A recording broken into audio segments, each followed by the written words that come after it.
আসসালামাইকুম, সবাই কেমন আছেন? আশা করি সবাই ভালো আছেন। গেঞ্জি তো নতুন পুরাতন সব বাড়িতে পরে আজকে ফেলাচ্ছে। শুক্রবার দিন, গেলে কি পড়বে?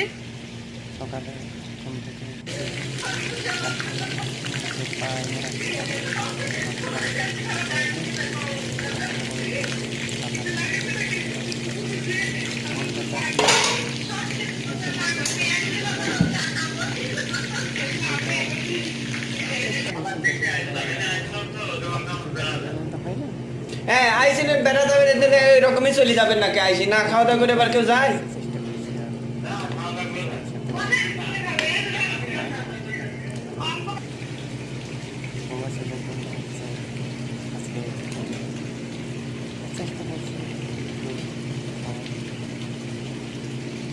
সবাই দোয়া করেন যারা প্রবাসী আছে, আমরাও দোয়া করি যেন সবাই ভালো থাকে। এই যে প্রবাসীরা ভালো জীবন দোয়া করেন সবাই যেন ভালো থাকে।